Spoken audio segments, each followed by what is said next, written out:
నాయకులు కార్యకర్తలందరూ కూడా దానిపైన విచక్షణ రహితంగా అప్పుడు దాడి జరిగిన సంఘటన ఇప్పటికీ మీరెవరూ మర్చిపోలేకపోతున్నారు. సో పక్కనే డీజీపీ కార్యాలయం ఉన్న పోలీస్ దగ్గర నుంచి ఎట్లాంటి ప్రొటెక్షన్ లేదు. తర్వాత చూస్తుండగానే అద్దాలు పగలగొట్టడం, కార్లు గాలబెట్టడం, పూర్తిగా ఒక విధ్వంసకర భయానక వాతావరణాన్ని అప్పటి వైసీపీ సృష్టించింది. సో అక్కడ తెర మీద ఉన్న వాళ్ళు వేరు, తెర వెనక చాలామంది ఉన్నారు. అక్కడి నుంచి చాలా కాల్స్ వెళ్ళాయి, ఎవరి దగ్గర నుంచో ఆదేశాలు వచ్చాయి.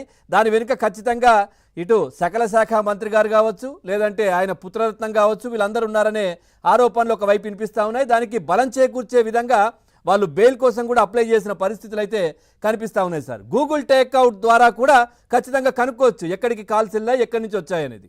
ఏం చెప్తారు సార్ మాణిక్యరావు గారు?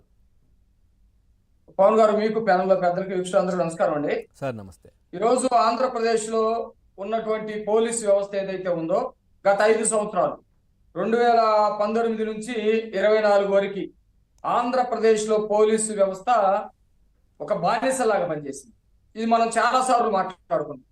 సిగ్గు లేకుండా పనిచేసింది. నిజంగా వాళ్ళ దగ్గర ఉండేటువంటి ఇంట్లో పనిచేసేటువంటి వ్యక్తులు కూడా అలాంటి పనులు చేయరు. ఇంట్లో వంట మనిషి ఉన్నాడు అనుకో, వంట చేస్తాడు, కానీ ఇంటికి వచ్చిన వాడిని చంపేయాలంటే చంపేయడు. అంత నేరం నేను చేయనండి, నేను వంట మనిషిని, వంట మాత్రమే చేస్తానంట.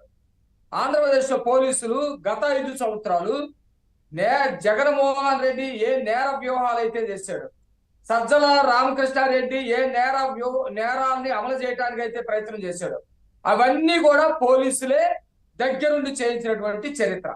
ఈ రోజుకి కూడా పోలీసులు సిగ్గుపడాలి, లజ్జపడాలి. 5 ఏళ్ల తర్వాత తెలుగుదేశం కేంద్ర కార్యాలయం మీద దాడి చేసినటువంటి వాళ్ళని అరెస్ట్ చేయడం కోసం ఎంక్వైరీ చేస్తున్నారంటే 5 ఏళ్ళు ఏం పీకారు, మీరు ఏం చేస్తా ఉన్నారని సామాన్యులు అడగరా?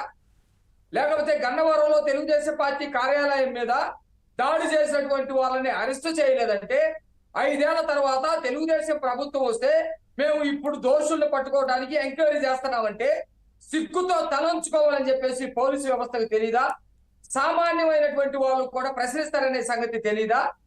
అట్లాగే చంద్రబాబు నాయుడు గారి ఇంటి మీదకి వెళ్ళినటువంటి జోగి రమేష్ ఎవడైతే ఉన్నాడో వాడి మీద కనీసం కేసు కట్టకుండా అక్కడ దాడికి గురైనటువంటి వాళ్ళ మీద కేసులు కట్టి, ఎస్సీ ఎస్టీ అట్రాసిటీ కేసులు కట్టి, అది కాదు తూచి తప్పైపోయింది, ఈ రోజు మేము వీళ్ళని అరెస్ట్ చేస్తున్నామని చెప్పేసి మాట్లాడుతూ ఉంటే పోలీస్ వ్యవస్థని ప్రజలు ఏమనుకుంటారు?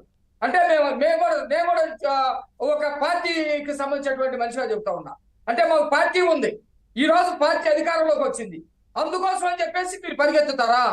మరి సామాన్యమైనటువంటి వాళ్ళ పరిస్థితి ఏంటి?